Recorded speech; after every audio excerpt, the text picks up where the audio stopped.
Thank you. It always makes me laugh when people use the word strategy when they introduce me, because every decision I've made, every good decision I've made, every decision that I sort of look back and think, yeah, the path could have gone either way. You know, when I know it's a good decision, it's normally when it's come from my heart, you know, and not necessarily from up here. So the strategy of the heart, possibly, and that's, you know, this has been the defining quality, I think, that's led me to where I am today. So, you know, there was absolutely a time when I believed that your career should have just one purpose, and that was ultimately just to provide for yourself and provide for your family. And my path into the workplace was very emotively defined by my father, you know, a man who, just like that stuff of urban myth, came to this country with £10 in his pocket from Cyprus, you know, a country that was very divided and was warring among itself. And he worked 18-hour days for 30 years without a break in order to provide for me and my brother and my sister. Work was, I saw, built on a foundation of sacrifice. You know, it was back-breaking at times, unrelenting, and yet wholly necessary. And that's what I believed. You know, for him it involved early mornings and very late nights. They merged into each other often. And a Trojan will. Days off were not an option for my dad. So he built up and ran his own businesses, often in retail and in really very rough parts of southeast London mostly, where knife crime even back then was rife. And there were lots of dangers and attacks in the sort of background of my childhood. You know, his business, several of his businesses were robbed and he was held up, and there was this kind of undercurrent of worry that ran beneath the work that he chose to do, which was completely legitimate in retail, but people in the area had nothing, and, you know, crime was a problem. And, you know, as a child, I saw that this was the life he had built just so that he could provide for us, for his family. And what he managed to provide by doing what he did was the complete opposite of what he himself was living, because, you know, he provided all of us, all of his children, with safety and security and a wonderful opportunity generating education. You know, he'd been to university too. He was, you know, a voracious reader, a political thinker, you know, really smart, loved to debate. But his education had been cut short when poverty had struck his own family back in Cyprus. So he decided instead to just pack his bag and you know, head off for more opportunity, to try and make his own way in the world. So we moved at that time to another part of southeast London so that we'd be quite close to a school that my parents were keen for me to go to. And I got in, and, you know, there was this sense that my father's life was paving this path for me, you know, and I'd be headed in a similar direction. And I worked hard at school, you know, I did really well. And then there came a point at which I was supposed to transition from primary to secondary school, and it's when the recession hit in the early 90s. And my parents once again found themselves in real financial dire straits. And I was really lucky to win a scholarship to a private girls' school in the area. So I had this full scholarship that carried me through my school career. And it meant that I had an education in a really wonderful establishment that was one of the GDSD schools, a Girls' Day School Trust school that really championed women. And this was incredibly formative for me, growing up with a very progressive, forward-thinking father, but coming from a traditionally very patriarchal culture and society, and, you know, being championed and being supported and being empowered through my education. So from this school, I then went to Durham and I read English. I met my husband on my second day of university, and I immersed myself, I know, and it has a happy ending, and I immersed myself in the world of theatre and literature, and also these very lofty career prospects, which, if you've been to one of these traditional universities, the endless career fairs, where you're wooed by these big corporations with their golden handshakes and their lifelong pension plans and benefits. And from consultancy to venture capitalism, there was this sort of preordained path right ahead of each of us if we so chose it, when we got the requisite results. And it was just held up as the gift, as the promise of where you could go, who you could be, what you could achieve. Well, it was everything I feared and everything I distrusted and everything that I am not and never wanted to be. And so began the realization that, the schooling that I'd had, the university I'd been to, the path I had ventured onto and felt very privileged to have done so, was not ultimately going to take me where I wanted to go. And where I wanted to go seemed, as illusory and unclear as could be. And I remember sort of realising that, if my education had taught me anything, it was that dogged determination was as powerful a tool as natural skill and talent. Well, it's been 20 years since then, and there's been a huge, long unravelling and unpicking of that belief system. Because determination, I have learned, it comes in really, really useful when you want to champion a cause that you believe in, and when you really need to push to get things done and motivate people and get them on side. But determination will never mask a complete and utter lack of passion or desire or values. So, I've had many career paths. I've worked for no pay within the theatre, and I've washed dishes at the local old people's home, and I've done the data input thing, and I've been the admin girl, and I've answered phones and all of those things. And, I've interned at some of the biggest magazines in the country too, where, sad to say, I was often treated unutterably poorly by some of those editors and directors who seemed to really revel in their power to belittle and terrorise the little intern. And I've also taken those graduate scheme jobs, in companies run by fat cats and with their Porsches, who, again, thrived on these kind of unrelenting double entendres and this just totally casual everyday sexism. And I learnt so much through all of these things. I actually just on this corporate job that I took, I quit on the day that HR refused to investigate my complaint after the company director got blind drunk at the Christmas party and confided that he regretted employing me because he hadn't realised that I was in a serious relationship. And just said, it's just a waste of space to employ a young woman like you who isn't up for a laugh. So, exact words. And so, though I never felt threatened, and I was good enough at battling, the belittlers, who eventually left me well alone, they could see I was not game. That was my first real insight into the corporate working environment, and it left its bitter taste. But it also galvanised me because, never again I knew would I ever put the future of my working life in the hands of people I so wholly disrespected and disliked.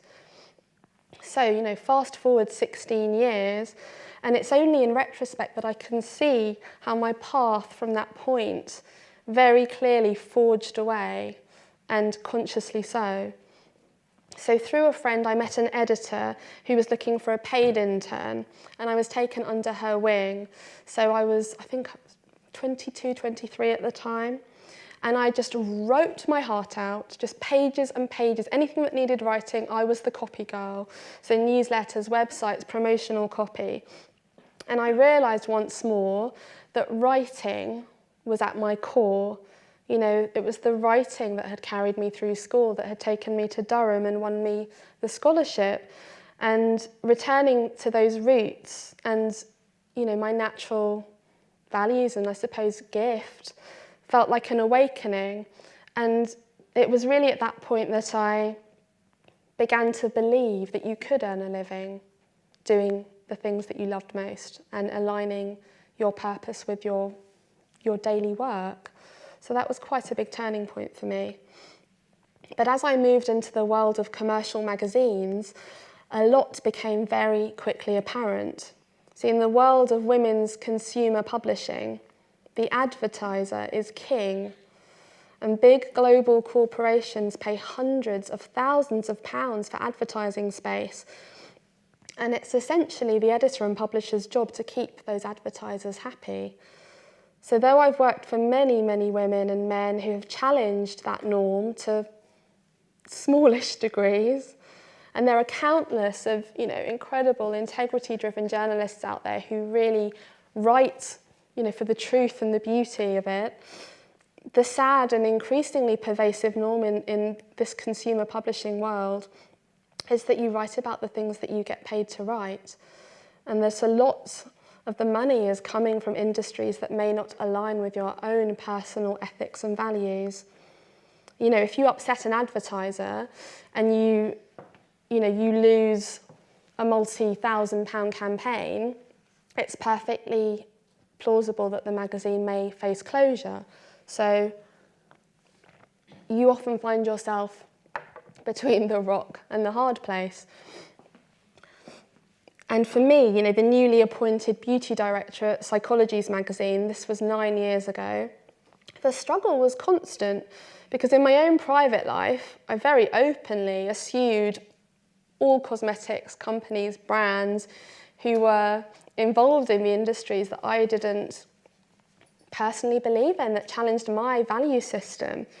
You know, products that were laden with mineral oil, and, you know, mineral oil comes from, it's a byproduct of the very murky petroleum industry, you know, morally empty and worrying, and the effect on the environment was something I thought about hugely.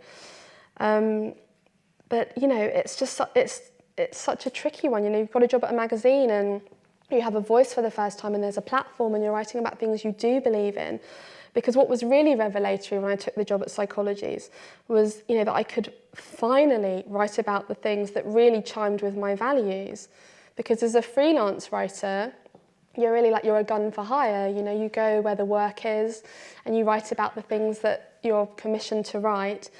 You know, I've just written ad nauseam about those things that have always made me feel empty and quite ill inside.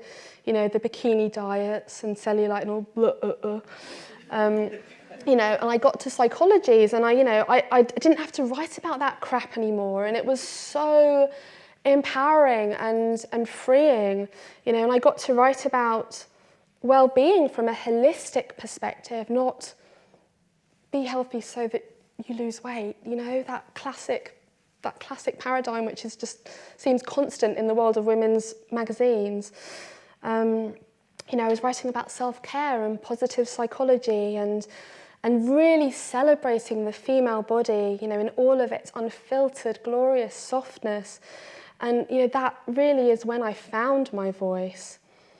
You know, the impetus, the ethos had been within me all along, but I hadn't been given space for it. There was no home for it.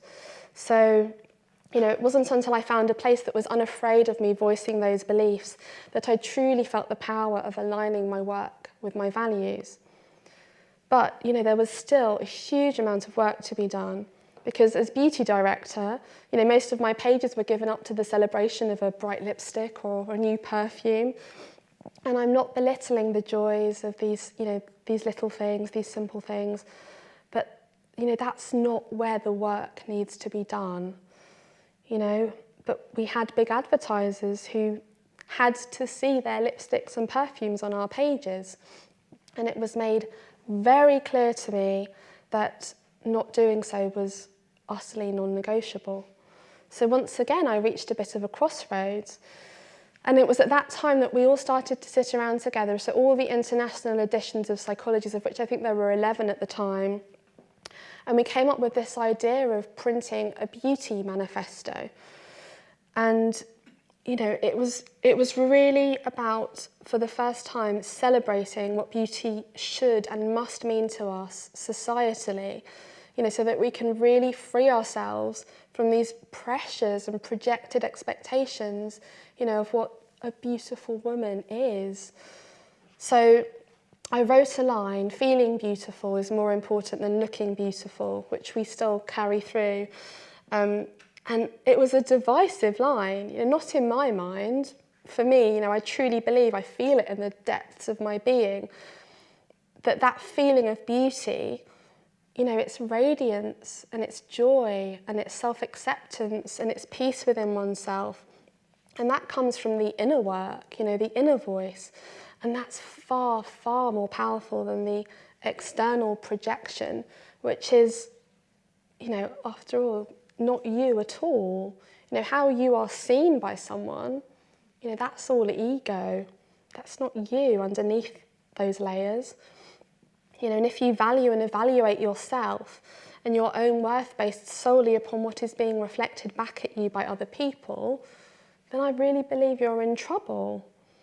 You know, so that line, feeling beautiful is more important than looking beautiful, it may seem really innocuous and really simplistic. It strikes me as that occasionally.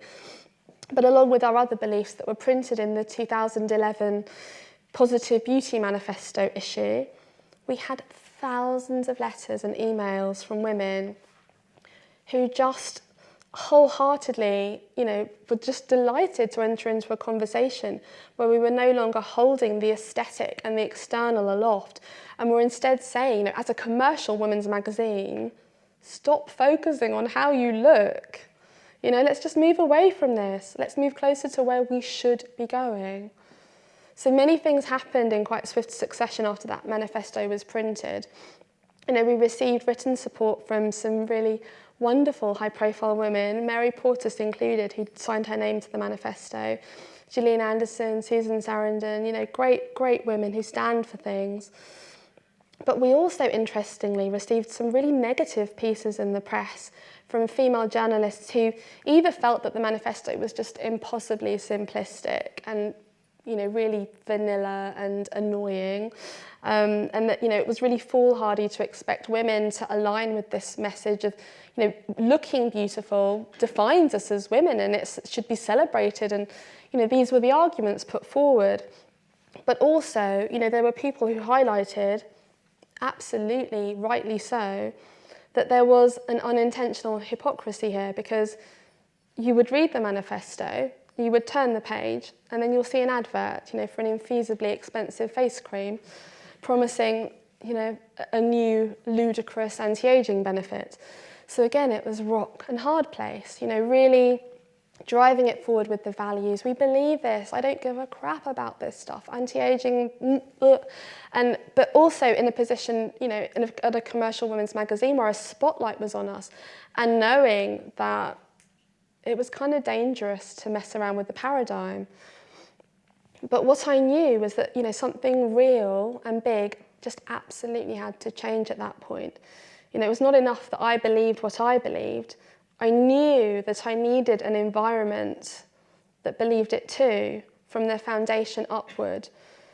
So over the course of the 8 years that I've been at the magazine now, coming up to 9, this is what's actually happened, which feels kind of miraculous at times.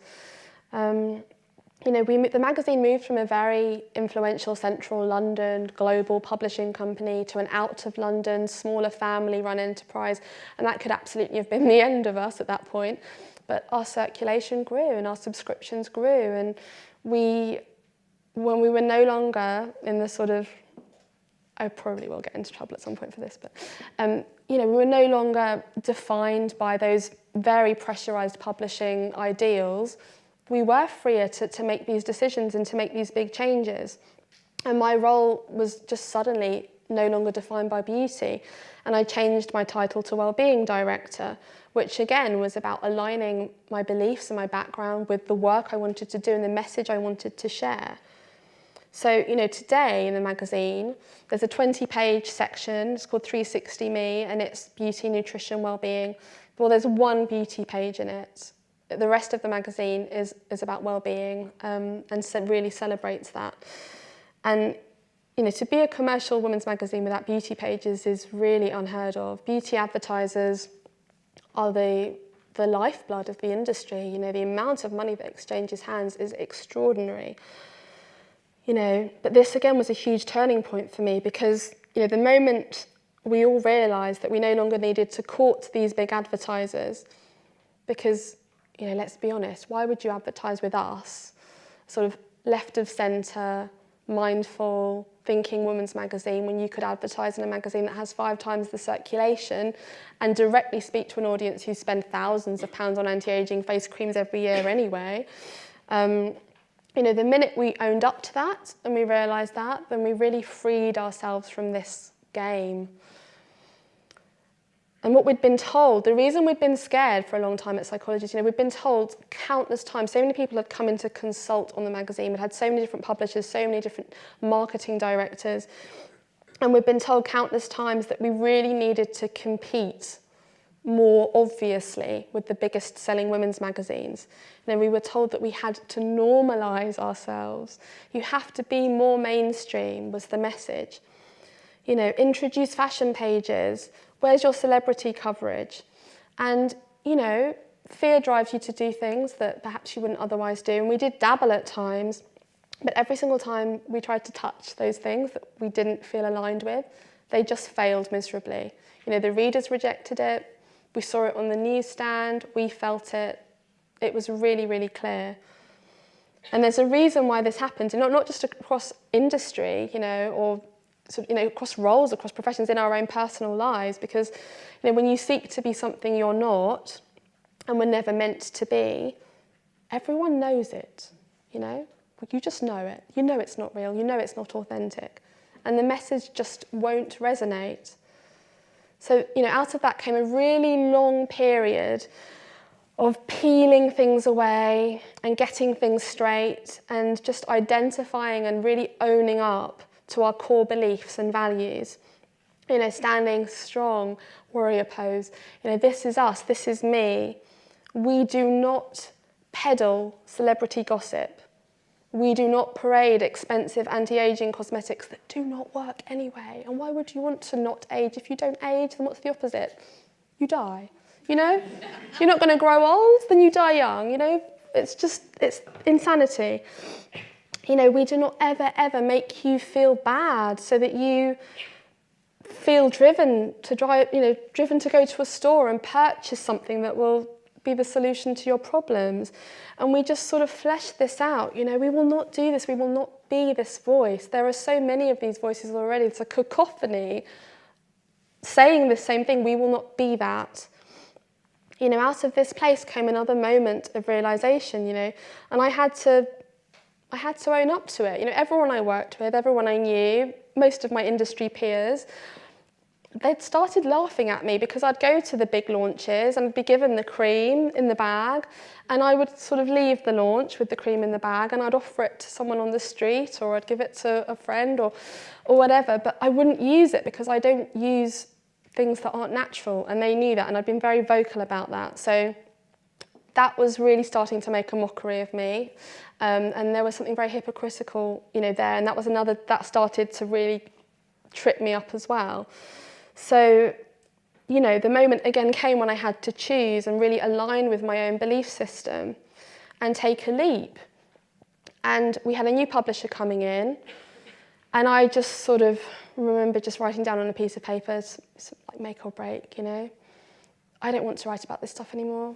I don't want to write about these big creams, these big companies, synthetic laden, microbeads, petroleum, parabens, phthalates, SLS. Don't want to touch it, don't want to go near it, hasn't been in my life for 10 years, why am I writing about it? Now, I've always been really, really, really lucky to have an incredible progressive, ethically minded editor in Susie Walker, who has always supported me 100%. And she was 100% behind me on this. And I did go into the new publisher and I just pitched a vision for Psychologies, which was 100% natural, completely ethical and sustainable, focusing on positive business, not advertiser-led, but aware, that we could start talking to companies who were very ethical and had been from the ground up since launch, brands like Weleda and Hauschka and Niels Yard, who we hadn't really done anything with before because we were so firmly rooted in the other camp. So, I believed, and perhaps it was blind faith rather than reason, but I really believed that if we stood up for what we believed in, the message would be heard and that it would resonate and that we would find ourselves in an even better position than before. Because, for so long, we'd just been hedging our bets, really. We were a really small fish in a really big publishing pond. So thankfully, because I don't think I'd be on the stage giving this speech now, were it not for this, the vision was really well received and our magazine has grown and it's gone from strength to strength, and our millennial readership has gone up 40% in the last 2 years, which is really, really reassuring. And we've become a place where, really wonderful, ethical, natural brands gravitate and they feel naturally aligned with our holistic message.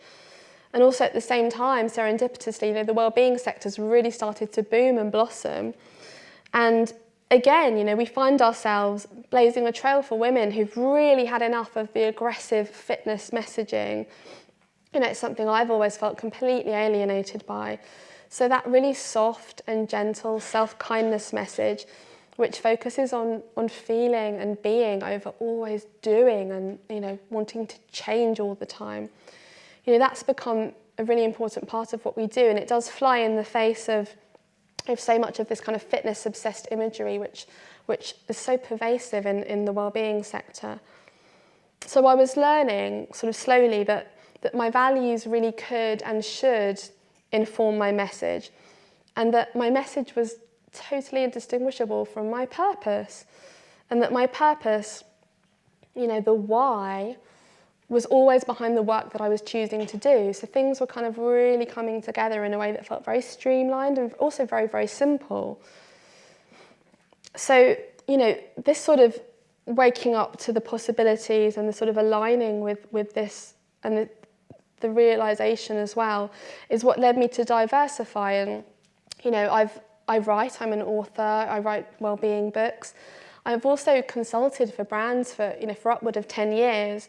And I formed my own little conscious consultancy. It's called Leaf. I formed it a couple of years ago, and it had just one very specific principle behind it, which was that good people attract good things. Now, I'd already worked as a freelance brand consultant for 10 years prior to that, but often my consulting work felt like it was the big bucks work, it was the necessary work, it was the work that paid the mortgage, and it ran alongside my work at Psychologies. But as the sole income provider of my family of 4, it was my safety net in a way, my consultancy work. And I'd written copy for many of the global corporations with whom I was no longer working at Psychologies. So again, I hit another roadblock, If my path on this side is just wholly aligned with my values, how can I ensure that I don't contradict and stymie myself on this side? How can I align everything I do all of the time? So it was at that point that I made a decision to consciously choose to work with brands that I trusted, that I loved, and that I'd been using for a long time. So I did a complete 180, and I left behind the big money and the big companies and the big brands and the big names, and I focused all of my time and my energy on these really small brands, these grassroots brands who had something really beautiful and powerful and admirable, and most of them were artisans making things themselves. And I just wanted to put my energy into helping them grow their goodness. So the name Leaf sort of came to me in a dream, and I registered the company in December 2015. And we now have 8 beautiful brands who we work with, and I work alongside 4 other values-driven women, and we're all mothers. We have between the 3 of us who kind of head up the company, we have 7 daughters between us. It's all daughters. And it's really fulfilling because it just feels right on every level. You know, there's no tension there, there's no friction there. But there have been so many learning curves and detours in the past 3 years, you know, huge road blocks and bumps. And I've learned some of my biggest lessons here in running my own company. But I've also realised repeatedly that, you know, those traditional metrics of success that we hold aloft, you know, they very rarely apply to me. So, you know, I had to fall foul of my ideals often in order to define, you know, with absolute clarity what success really looks like in my mind and in my life. So I've put them into points, and they sort of get to the heart of why each decision was made, and I suppose what aligns everything and what ultimately brings you to a point where you think, yes, everything comes from this same wellspring of purpose and values. So the first thing that I did was realise that money is not my driver. I have said yes to big jobs, big paychecks, big companies. With that, often in my industry, if you're a consultant, if you're a writer, a copywriter, an editor, an enormous amount of expectation comes with it, and not always reasonable expectation. You know, the idea that if you are being paid this inordinately large sum of money, that you are owned for a short while by this company, by this person. The expectations are astronomical, and the amount of pressure and stress that come with it can be terrifying actually at times. It's not always true. There are some companies who will absolutely invest in you and it will be a joyous relationship, but the majority of the time, you know, I've had to really redefine for myself what richness feels like for me. So for me, you know, I feel rich when I have enough free time to avoid ever feeling depleted. So a day with complete autonomy, you know, when I get to rise in my own time, I get to spend time with my family, I get to work while my children are at school, and I get to move flexibly and autonomously between my projects at Psychologies, at Leaf, and also my writing projects as an author. So I have very consciously chosen more time and more freedom and more autonomy over more money. That's my path, that's what feels right to me, and it is different for everybody. I've also had to, and I don't say that flippantly on the money thing, because after many years of blips and blunders, mostly financial, I've really had to work out what is realistic and what is comfortable in terms of income. And I've built finite, rock-solid budgets and contingencies. But I've also, you know, and doing so took away a lot of the fear, I suppose, that I had around money. But I've also, in doing so, realised that so often we need so much less than we assume that we do. And, you know, often we just do these things automatically, subconsciously. You know, it's the stuff that everyone thinks is necessary, and then you get to a point actually where you start paring back, you start peeling back, you start questioning. And, you know, it's a really good place to start when you're looking to build a working life that is values rather than sort of status driven. You know, really looking very honestly down at your picture. Do I need that every day? Why is that going out every month? Why have I got 2 of these in my home? You know, asking those questions of yourself. So, you know, in doing so, I've let a lot of unnecessary things go. You know, I've chosen to live in a small home, and we have a simple way of life. We grow our own vegetables, and we eat quite a frugal, mainly kind of plant-based diet, but it's home cooked and it's glorious. You know, these are not sacrifices. On the contrary, you know, for us, they feel like a return back to the best stuff, you know, the sweet spot of life where things are that bit simpler. And certainly the things that we were longing for most of all when we were up very early every morning, commuting into London every day, missing our children. So again, you know, a very simple thing, but it's been transformative for us. It's very important for us. I'm also very, very clear on the time that I have and on the time that I can give. For far too many years, I said yes to almost everything. Always believing, fooling myself into believing that I could make the time. Even while looking down at my diary, which was just saturated in ink, I can make the time, I can stretch the weekend, I can make it longer, I can get my mum to help out, la la la. Always looking to make the time. Well, I've completely given up on that illusion. It was really not serving me.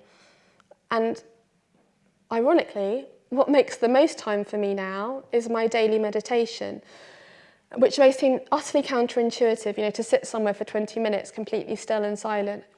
Think of all the things you could do in 20 minutes. But really trust me on that one, because when we meditate, sit quietly, sit in silence, whatever you want to call it, whatever you want, whatever word you want to use, we clear away all the dross, the drone and the blether and, the interruptions, the things that build up. And these are the things that slow us down when we come to work, when we come to create. They stymie us and they trip us up. So instead of sitting to work with a really busy, racing, unanchored mind, which means that everything takes so much longer and is done less well than it might otherwise be, when I meditate upon waking, I can then go into each day with a very calm and a very clear sense of purpose. And I've really found that pays dividends. It's like if you're blocked, the words aren't coming or the idea's not coming, or, you just keep tripping up with that same thing at work, or you're depleted or you're just tired. You know that pushing through is foolhardy. You may get it done, but it's not the way you want to get it done. You may look back at it and think, oh, if only I'd just taken a breather or a step back. It's a little bit like clearing the path first, when you look to cut back all the weeds so that you can see the lay of the land and get a sense of, I want to go over there and I can see how I can possibly get there. But also, the landscape changes, it looks different. You can stop, you can slow, you can pause to smell the roses on the way, and it just changes the way we approach the day. It's also utterly crucial to just get very, very clear on what matters most to you and what you will not stand for. This is at the core of any values-driven business. And having worked for several really unpleasant, ruthless people over the years, I have vowed, and I know that I will absolutely never, ever, ever backtrack on it, that I will never, ever work for someone I do not respect or like. Sounds bizarre, sounds obvious. Often in our working lives, we really get into a place where we feel we have no choice.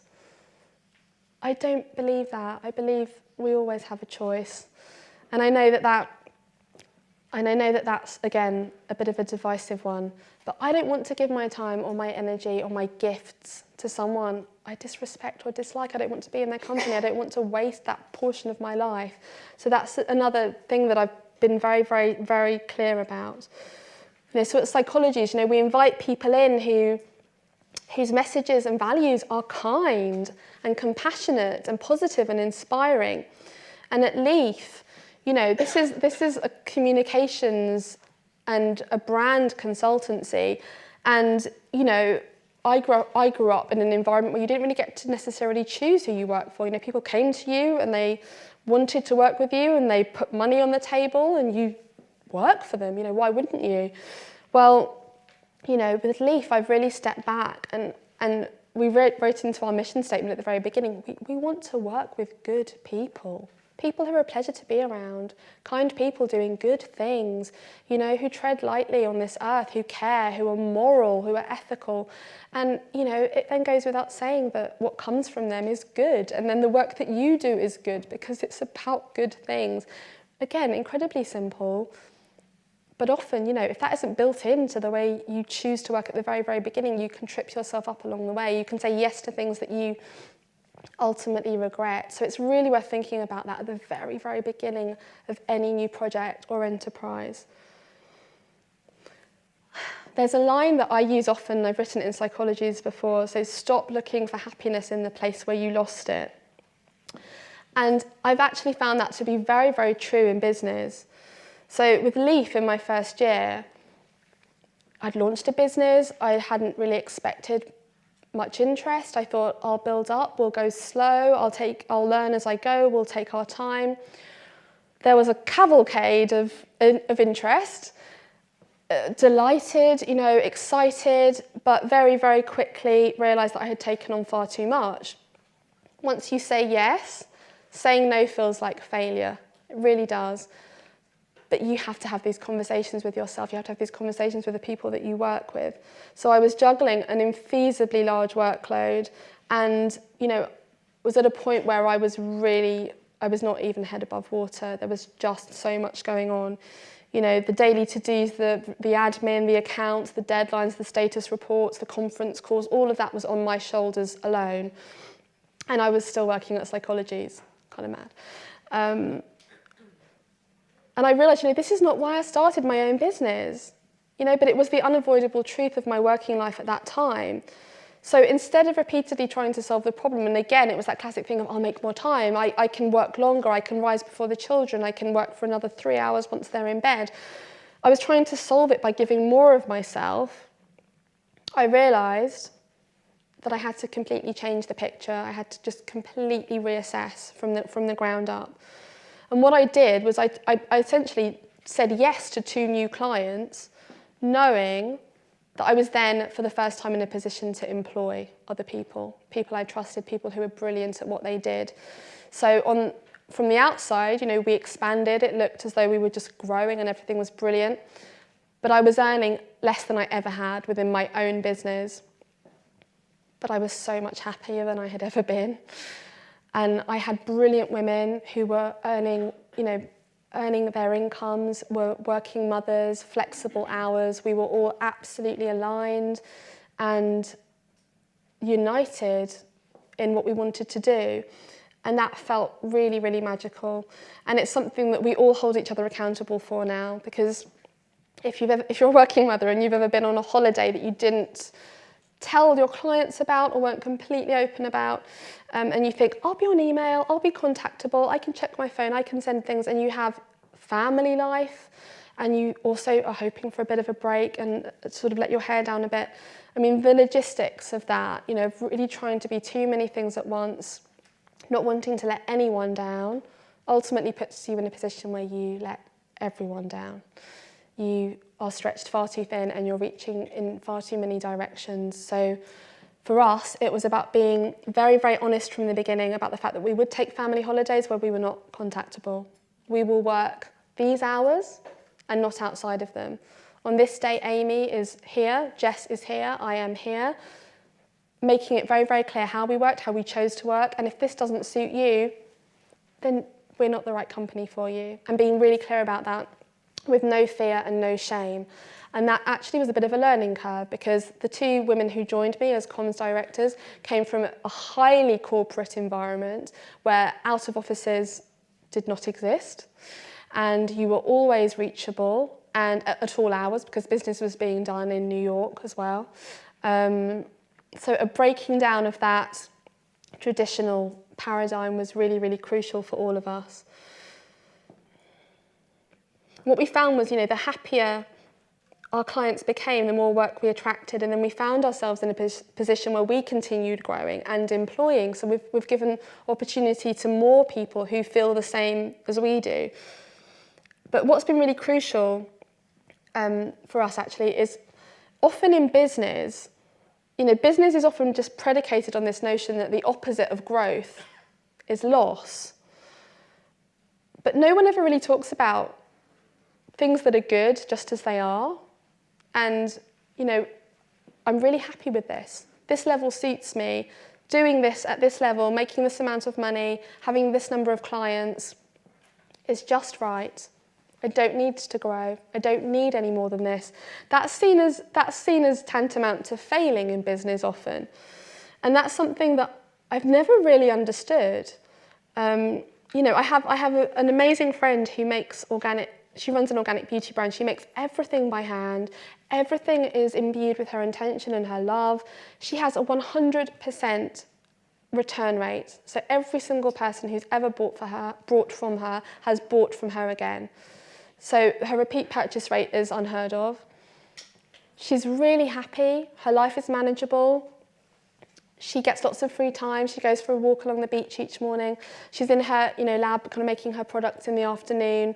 The balance is perfect. Well, she's lost count of the number of investors who've called her on the phone or emailed her. We've seen your products. They're great. We've seen the celebrity following. You're doing fantastic. We're interested. Can we meet? Can we talk? We know that we can take your brand global within 5 years. The same conversation, always.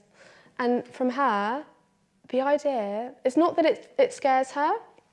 She utterly owns the fact that that is not her path. She does not want it. She doesn't want to spread herself more thinly. She doesn't want to overstretch. Where she is the only place she's ever wanted to be, And I find that really inspiring because it's so often not the message we hear in business, But it's really at the heart of Leaf as well. We really don't need to grow. We're small. We want to stay small because we're small, it's manageable and we work together brilliantly. So, we also don't take ourselves too seriously. None of this is life and death after all. And I think, again, it's really about identifying what those drivers are for you, and they are different. They are different for each person. So to go back to my father, my beautiful father, the man who worked for 30 years so that he could give us a better life, full of opportunity, there was, ironically, always one story he loved to tell the most. And I think that story is incredibly telling. I'm going to tell you the story. I'm sure many of you will have heard it. I've heard it over 100 times and I love it every single time. And I hope it inspires you a bit. So this is the story. A banker was on holiday walking along the pier of a small coastal village when a small boat with just one fisherman docked. Inside the small boat were several large yellowfin tuna. The banker complimented the fisherman on the quality of his fish and asked how long it took to catch them. The fisherman replied, "Only a little." The banker then asked why didn't he stay out longer and catch more fish? The fisherman said he had enough to support his family's immediate needs. The banker then asked, "But what do you do with the rest of your time?" The fisherman said, "I sleep late, fish a little, play with my children, take siestas with my wife, stroll into the village each evening where I sip wine and play guitar with my friends. I have a full and happy life." The banker scoffed. "I'm a Harvard MBA and I can help you. You should spend more time fishing and with the proceeds, buy a bigger boat. With the proceeds from the bigger boat, you could buy several boats. Eventually, you would have a fleet of fishing boats. Instead of selling your catch to a middleman, you could sell directly to the processor, eventually opening your own cannery. You would control the product, the processing, and the distribution. You would need to leave this small coastal fishing village and move to a larger city, eventually possibly New York, where you will run your expanding enterprise." The fisherman asked, "But how long will all this take?" The banker replied, "Between 15 to 20 years. "What then?" asked the fisherman. The banker laughed. "That's the best part. When the time is right, you announce an IPO and sell your company stock to the public and become very rich. You could make millions." "Millions? Then what?" asked the fisherman.